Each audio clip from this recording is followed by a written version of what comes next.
This is Latitude at Frontline. I'm Nirupama Subramanian, the host of this show. As India reels from the shock of the Trump tariffs, China is the new flavor of the season. Wang Yi, the Chinese foreign minister, was in Delhi for 2 days earlier this week. Wang Yi's visit came after visits by External Affairs Minister Jaishankar and National Security Advisor Doval to China in July. These were the first India-China high-level visits since the military standoff in eastern Ladakh in 2020. On August 30th, Prime Minister Narendra Modi will also visit China to participate in the summit of the Shanghai Cooperation Organization at Tianjin. Internationally and at home, the analysis is that the US President Donald Trump has pushed India into China's embrace.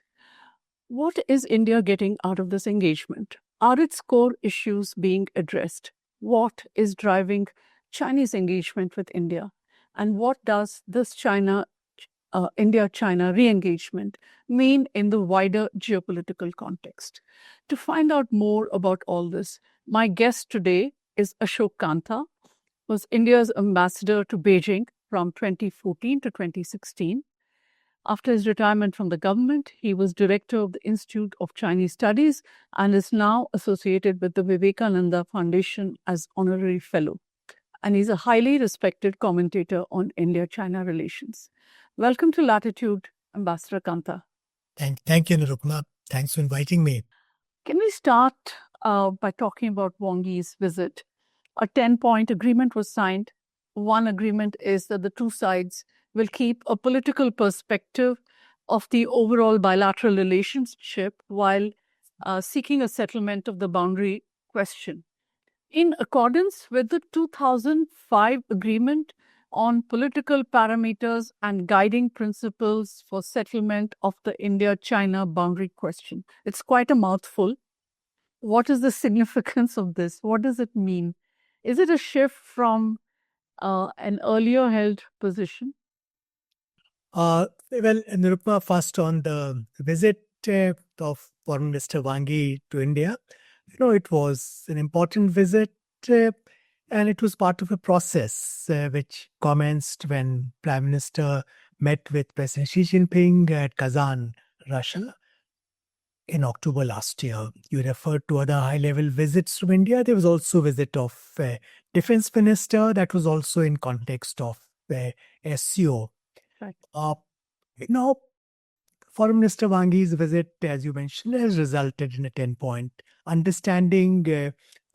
Two sides are trying to rebuild relations, but simultaneously, as there was a meeting between special representatives of India and China on the boundary question, I think an effort is being made to impart greater momentum to our discussions on border-related issues, possibly that emerges out of recognition that given developments since summer of 2020, you can't really sort of disregard the border issue, which has come back to center stage of relations. There are several important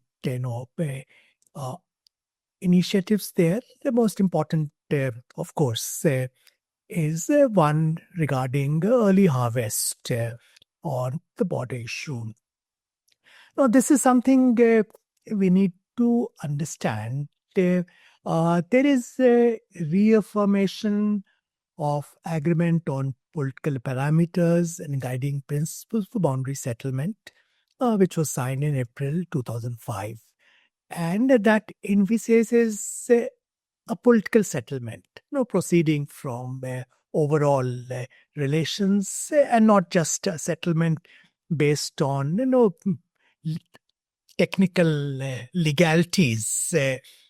Now, in that sense, sorry to interrupt, in that sense, is that something that India has accepted, that the border question will be discussed along with all other issues, whereas earlier the Indian position was, unless the border is normalized in the wake of the Ladakh incidents, that unless the border situation goes back to status quo ante, we can't really discuss other aspects of the of our relationship. Whereas the Chinese always maintained that, well, this is the border issue is a long and complicated thing, and we have to focus on our overall relationship, and border question we will sort out by and by.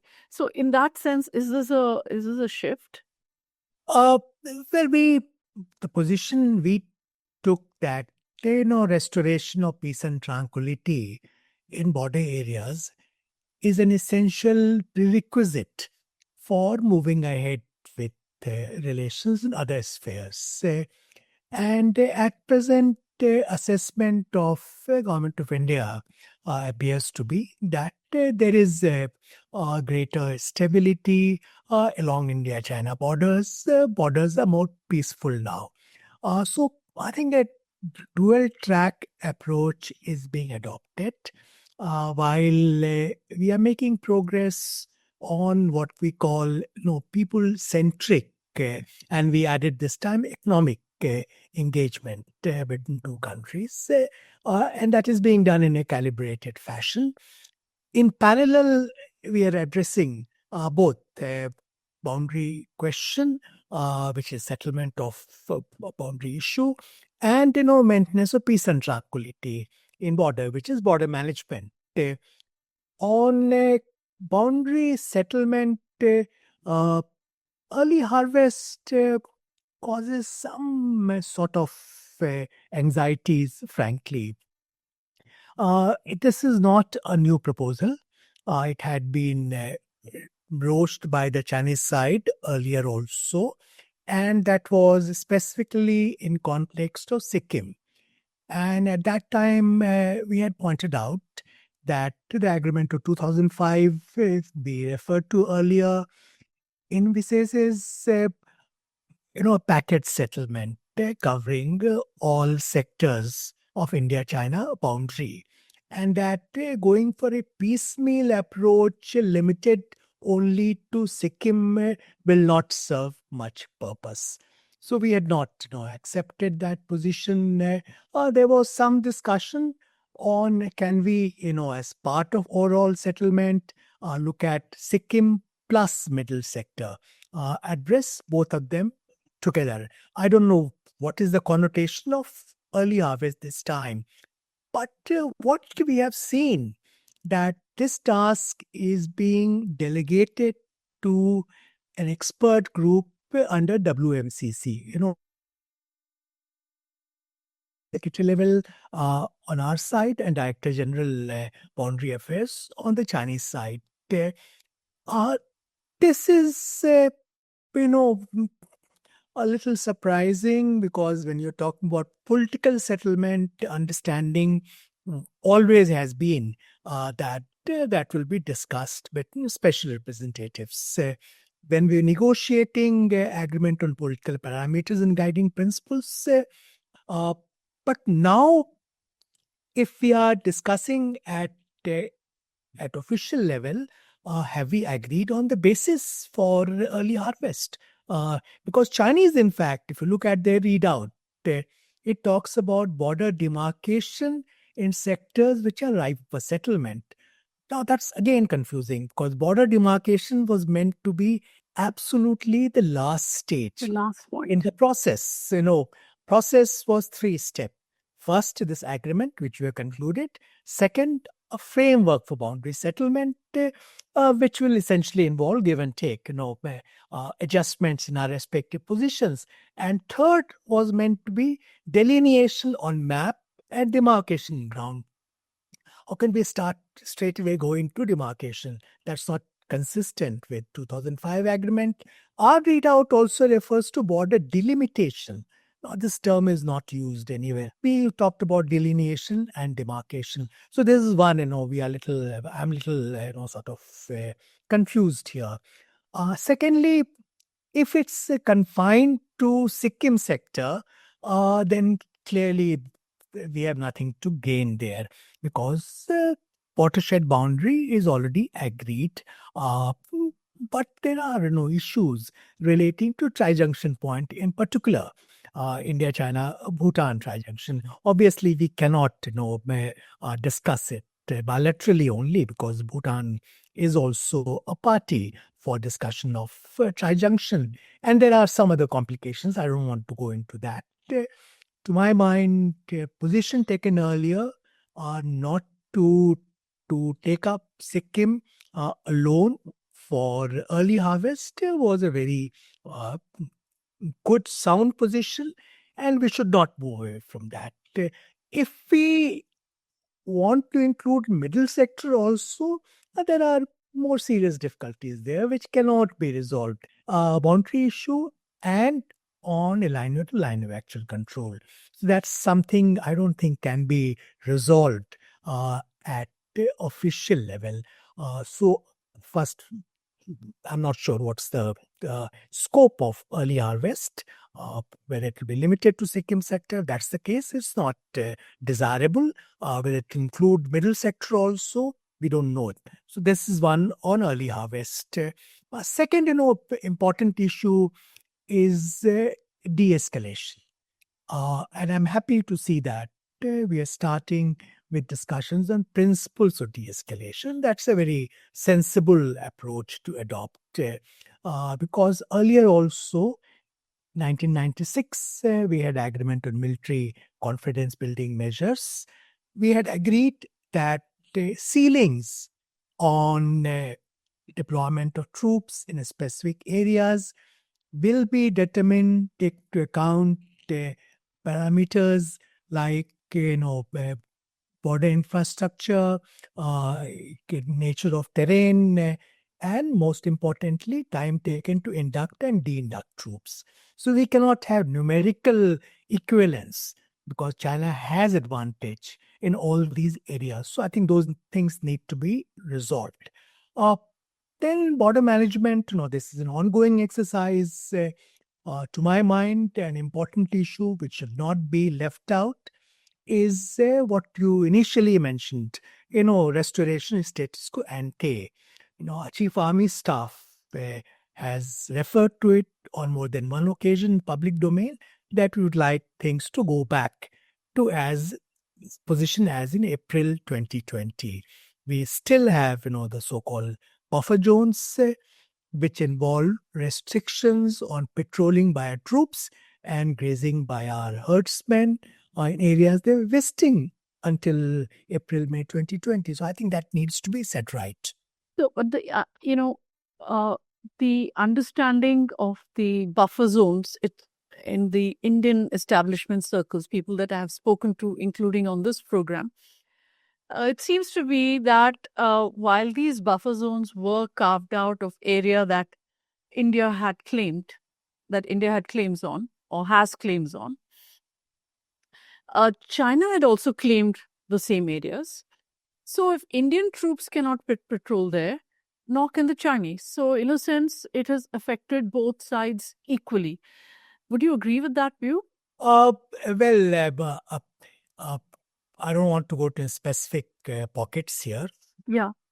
One, factor is that we don't have full visibility on what has been agreed. Details have never been made public. But point is that there were pockets where there was overlapping patrolling, and you have to look at what is extent of buffer zone. Extent of buffer zone, to my mind, essentially largely areas which we were patrolling. And they were, our graziers were going there, our Chinese graziers were not coming there. So these areas, access has been denied now. Yeah, the glaciers are not being allowed to go now. So I think that needs to be, even troops, in fact, some areas, I can understand that there will be overlapping patrolling. But, we are not preventing Chinese from patrolling areas which we believe fall on our side of line of actual control. In Pankung area, for instance, there are pockets in Depsang, there are pockets where they are still coming, even though we believe that they are on our side of line of actual control. So I think this was referred to by Minister External Affairs in a statement in Parliament on the 3rd and 4th December last year as steps of a limited and temporary nature. So I'll underline the word temporary. Limited, I don't know because I'm not aware of facts of disengagement. But this temporariness should not be allowed to become permanent because that will impact, our position on LAC. And this will also amount to letting Chinese get away with their usual stance of incremental gains, which they are doing, their grey zone operations elsewhere also. So this is something that we need to keep alive on agenda of dialogue with China. As you look at the behavior in South China Sea, for instance, what they have done. They keep creating new normal situations, which becomes basis for more action, more military and coercive action. So situation over a period of time changes. You look at the China-Bhutan border, what has happened there. Situation has changed very, very significantly.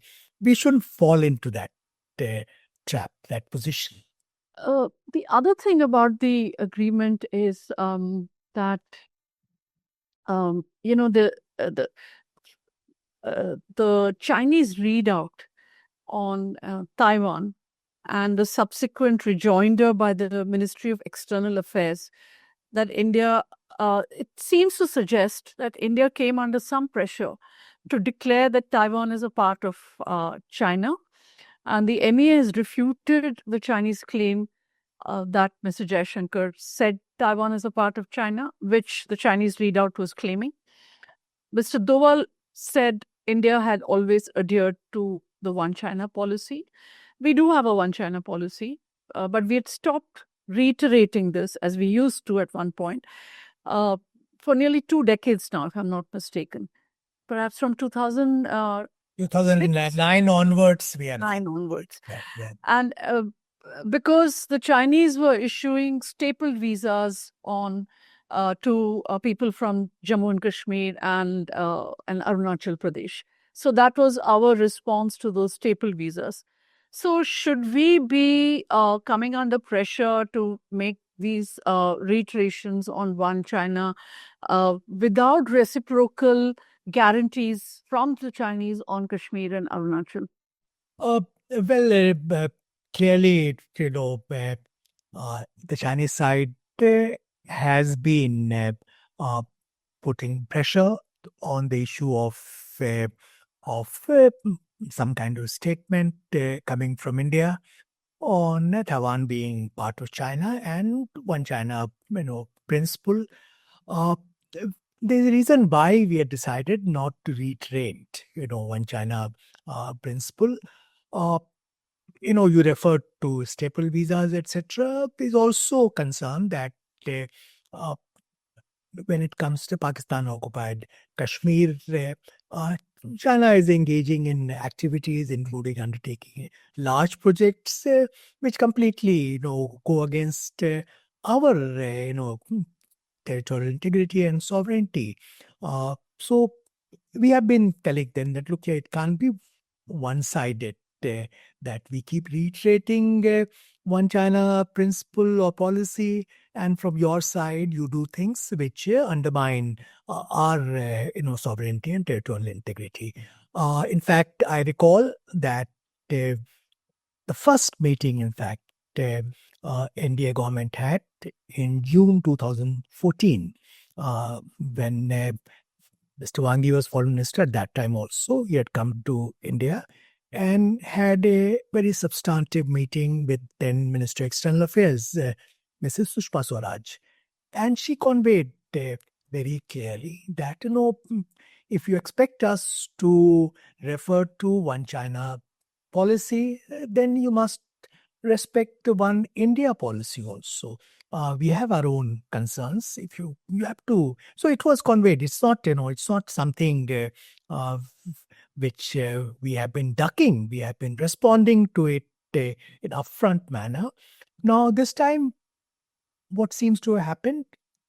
Clearly, we didn't agree to any statement from our side, either on Taiwan being part of China or one China policy. So what they did, readouts coming from Chinese side, readout on Mr. Wang Yi's meeting with Minister of External Affairs refers to our accepting Taiwan being part of China. Likewise, readout on Mr. Wang Yi's meeting with National Security Advisor refers to our sort of reiterating adherence to one China policy. We were constrained. Minister of External Affairs very rightly issued a clarification same day and saying that there's no change in our policy and explain in some detail our policy on Taiwan. Therefore, yesterday, there is a rejoinder, which is very sharp, coming from a spokesperson of Chinese Ministry of Foreign Affairs, which says that Chinese side is surprised by the so-called clarification, which is inconsistent with the facts.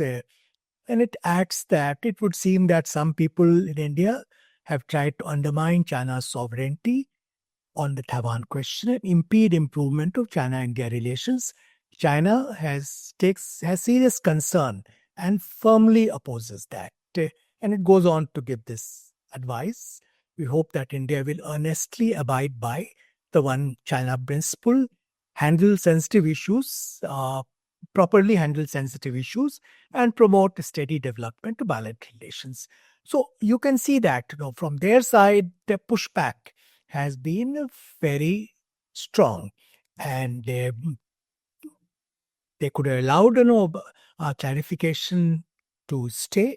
They have not done that. They have come back with a strong rejoinder. So this is where we stand now. So what does this mean? Is it just grandstanding on no, it's not grandstanding.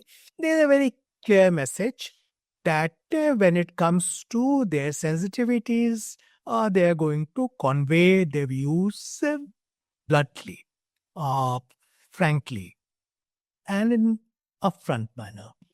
And the lesson that we need to learn from that, that what we don't need to sort of underplay, downplay our own sensitivities. It's a complex relationship which can be taken forward despite an honest and frank dialogue on issues that divide us. Which brings me really to the next question. Indian officials have spoken publicly about the help rendered by China to Pakistan during Operation Sindoor. And it's been very detailed that about the aircraft, about the intelligence and real-time inputs and so on and so forth. But India has not been able to take up this issue with China at all, or at least that is not in the public domain. And it seems that it hasn't come up in these conversations with Mr. Wang Yi. And instead, what has happened is Mr. Wang Yi from Delhi, he has gone to Islamabad after a stopover in Kabul. It was almost like China is telling India, cope. We have this relationship, cope with it. So did we have a choice of bringing this up? Should we have done so? Nirupama, I'm not aware whether this was brought up or not. But this is a very serious concern. You would have seen comments made by Deputy Chief of Army Staff on a kind of battlefield collusion that we saw between China and Pakistan during 4-day hostilities we had with Pakistan. This was unprecedented. And this is a matter of very serious concern for us because, it changes. We are not just dealing with Pakistan as one theater, but we are dealing with an extended theater where China will be a key participant, not necessarily getting involved explicitly or directly in military operations, but providing all kind of support to Pakistan, which in today's multi-domain network-centric warfare becomes very important. So, to my mind, our concerns should be articulated and conveyed both privately in discussions through diplomatic channels, which I hope has been done, and publicly articulated. The way Chinese have publicly articulated their views on Taiwan. I just mentioned their rejoinder to MEA clarification. This needs to be done. And, a visit to Kabul also was not just a sort of create a gap between visits to New Delhi and Islamabad. Kabul, there was a meeting, trilateral meeting of foreign ministers of China, Pakistan, and Afghanistan, where Afghanistan was again invited to join China-Pakistan Economic Corridor, so-called China-Pakistan Economic Corridor. Now you are aware of our views on China-Pakistan Economic Corridor. That's another thing which impinges on certain core interests. I'm using this term because Chinese love using this term, core interests of India. So we cannot disregard. Then he goes to Pakistan. They're aware of our sensitivities about visits to India and Pakistan being organized like this. So there's a message there. You should take note of that message. I don't think we need to get too worried about it.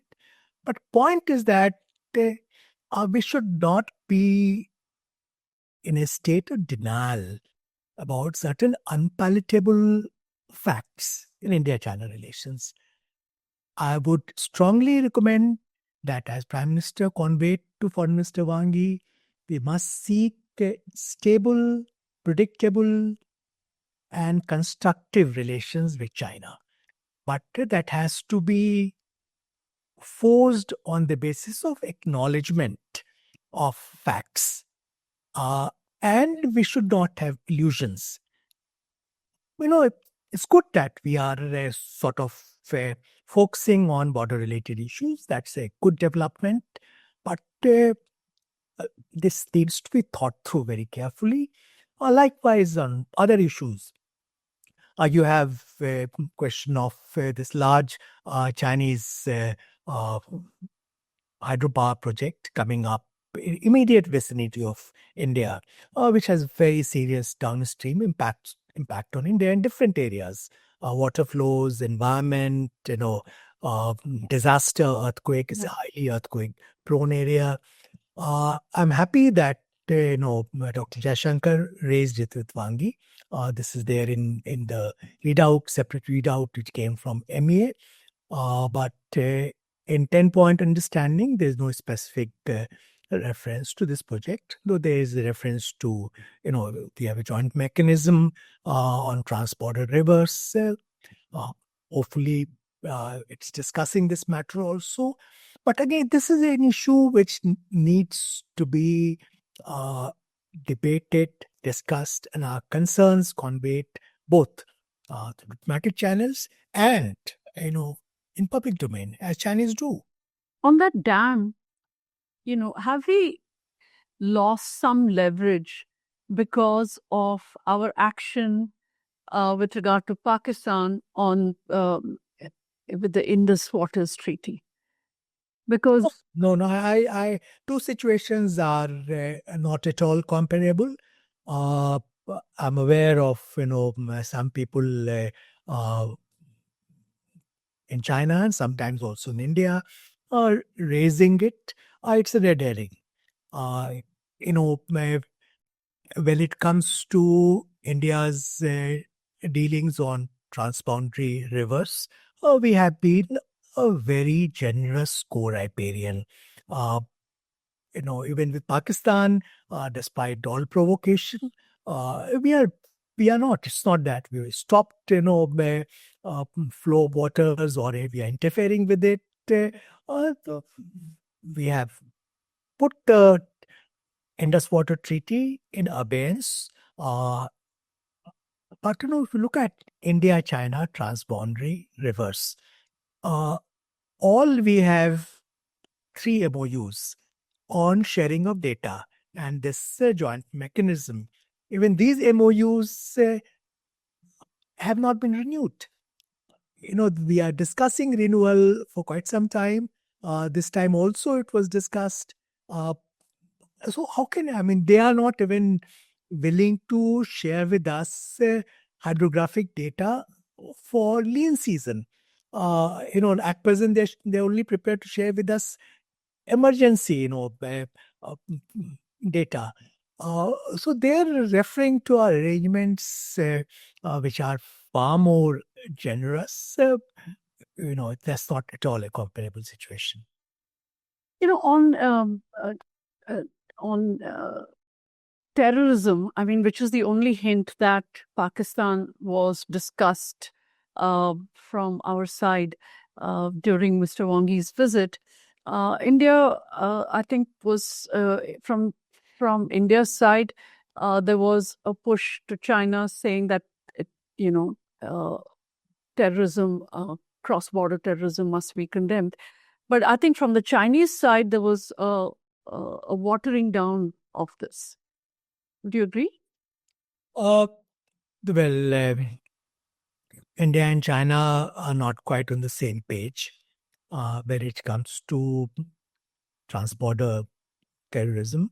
Yes, Chinese position also now refers to they're opposing terrorism, all forms and manifestation, which is a good thing.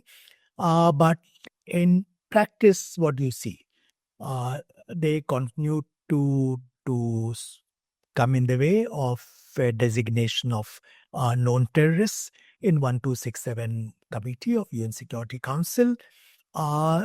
They continue to sort of project Pakistan as a victim of terrorism to be treated on par with other victims like India. You would have seen comments made just a couple of days ago by Chinese ambassador. And this has been their position. They, even in context immediately after Pahalgam massacre took place, you had signals coming from Beijing that China supports sovereignty and territorial integrity. Pakistan support towards legitimate interest. There was no condemnation of terrorist outrage in Pahalgam until 10th May, when Wang Yi spoke to National Security Advisor. So we are not quite on the same page. I'm very happy that Dr. Jaishankar, in his own forthright manner, has raised it. I'm sure you would have done it quite directly with Mr. Wang Yi, but we need to follow up on these concerns. Ambassador Kantha, you have written extensively that India should not rush into détente with China. You have written in the Tribune, for instance, that India should not give the impression that it is re-engaging with China because of international headwinds that India is facing at this point, because that it will increase the perception, or will create the perception of a weak India. And that will sort of take away any advantage that India may have in its engagement with the Chinese.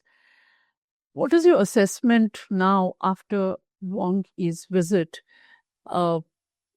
Did India come out strongly? Was the shadow of the Trump tariffs hanging over the visit? Was the shadow of the Pakistan collusion, China-Pakistan collusion, hanging over the visit? There's no denying the fact that India-China relations relations are advanced in a particular geopolitical milieu. And while we always advise China that don't look at India through prism of your strategic rivalry with USA, the fact is that how two countries engage with USA does impact bilateral relations between India and China, no doubt about it.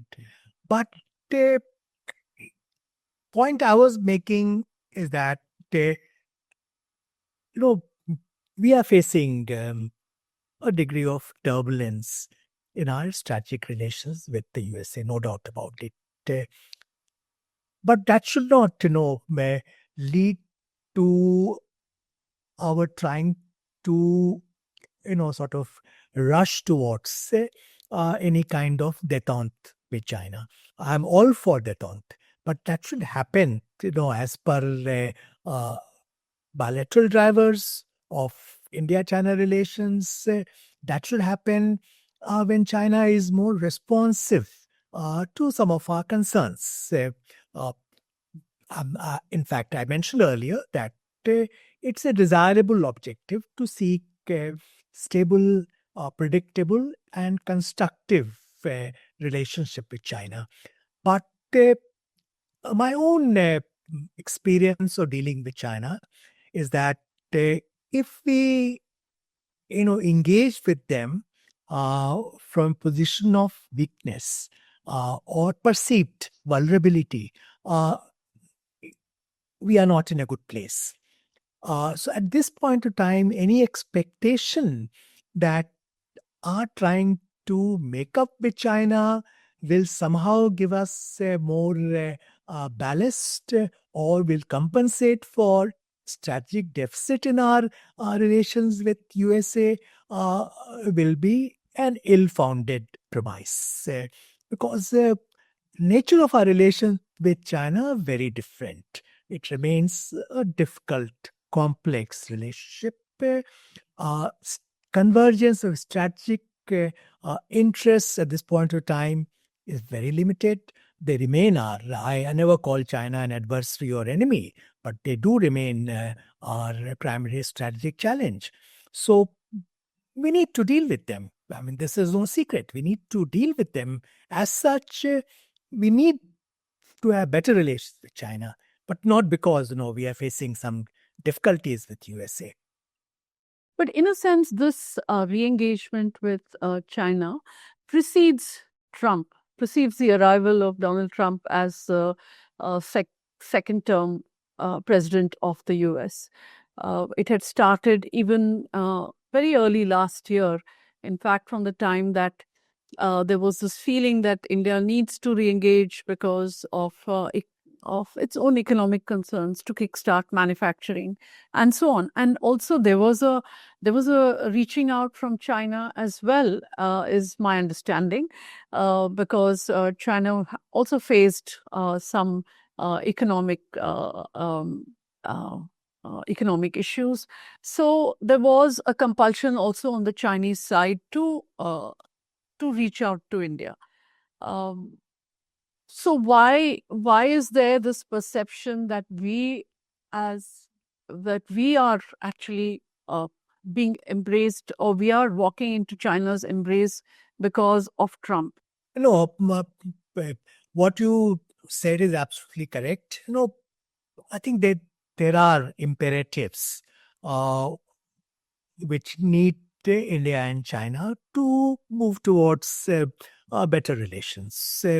And this is a process which has been unfolding for some time, especially since Kazan meeting between Prime Minister and President Xi. I think that needs to be progressed. It has to be calibrated normalization, where you factor in, various concerns we have. It has to be realistic.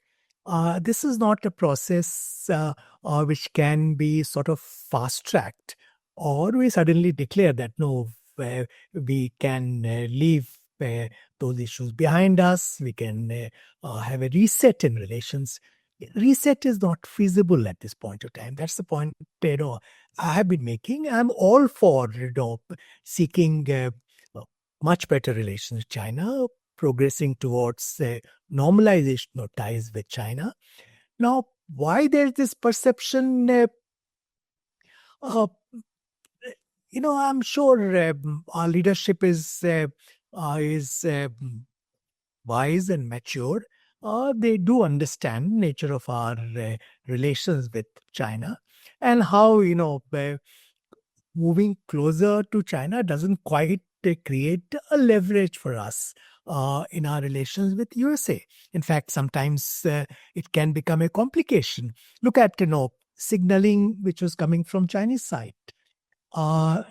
Chinese readout on Mr. Wang Yi's meeting with Prime Minister suggested that India and China had joined hands to oppose unilateral bullying. That was a barely disguised reference to the USA. Subsequently, speaking in a public seminar, you would have seen the very strong comments made by Chinese ambassador Xu Fei-hong, opposing bullying, and how you should not be silent in response to such bullying. I don't think this is an area where we can have a common front with China. You look at the nature of China's engagement with USA. They are fully engaged with USA. Uh, there is a strong possibility of President Trump traveling to China in autumn of this year. He has been talking about a beautiful deal with President Xi Jinping. In fact, he doesn't say anything negative about. He admires him. Yeah, so they are working on a side deal, which may happen, may not happen, but there are a number of earlier examples on climate change, for instance. They're working very closely with us bilaterally and a basic format. In 2015, before Paris Agreement, they decided to have side deal with USA, which really sort of undermined our position. So we need to be careful that actually they look after their interest. We need to look after our interest. Making a common cause with China on opposing, unilateral bullying by USA, I don't think that's going to take us anywhere.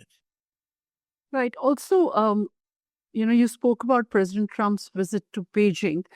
Also, in the air, maybe not so much being talked about now, was the possibility that Donald Trump may visit India for the Quad Summit. Now, that is not one of his priorities at the moment, but in case that takes place, that could also impact on our relationship with China. Is that? No, I think we have been mature enough to pursue sophisticated foreign policy where we can, engage in a very substantive manner with USA, pursuing a strategic partnership, and simultaneously we seek much better relations with China. So that has been a strength of India's foreign policy. That's what is the real content of a strategic autonomy. But strategic autonomy today has to be pursued with two other key components. One, there must be strategic clarity, because we are in midst of a very uncertain, unpredictable international environment. In this environment, going for tactical approaches or sometime trying to find quick fix solutions will be counterproductive. So we should have that clarity. Secondly, we must have a strategic patience when it comes to dealing with China. They play the long game. Likewise, we should be prepared to play the long game. And in fact, I'll suggest even with USA, we need to show strategic patience. The current turbulence in relations, it doesn't mean that we cannot go back to much stronger footing in our relations with China. with USA. You recall what happened after Pokhran 2. Kind of problems we had with USA, kind of pressures we came under in that relationship. But we did, turn a new leaf, so to say, and we entered into a period in relationship which has lasted until recently when Mr. Trump decided to disrupt that pattern. Going forward, what can India expect now from the Modi-Xi meeting, which of course is likely to take place at Tianjin on the sidelines of the Shanghai Cooperation Organization summit? What should we expect? We have learned our lessons from earlier high level summits, and I was also involved in some of them, especially first two, that hometown diplomacy we saw, with President Xi coming to Ahmedabad and Prime Minister going to Xi'an in 2014-15, and subsequent informal summits, that there are limitations on what can be achieved in these meetings. And especially this meeting is not a bilateral summit. This is a meeting taking place on the sidelines of SCO summit.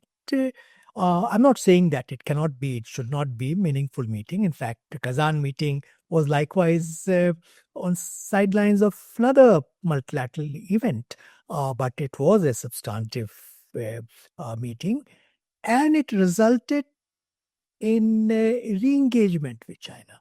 But our objectives were very sort of realistic. We re-engaged with China. If you look at the statement made by Minister of External Affairs in Parliament on 3rd and 4th December, I think he laid it down in a very cogent and realistic fashion that we'll move towards calibrated improvement of our relations with China, keeping in view our national security and other interests. I think that approach remains valid even today. There can be, a degree of acceleration in the process of improvement, but that is predicated on China addressing some of our concerns. For instance, you referred to economic engagement. Now, economic engagement, again,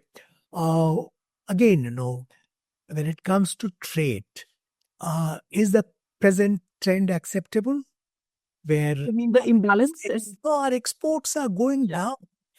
And last year, 2024, according to Chinese data, according to International Trade Center data, our deficit was $102.5 billion. And this year is like to exceed because there is a growth of bilateral trade, which is mostly imports from China. So that's one. Secondly, we have good reason to be worried about dependencies in our economic engagement with China.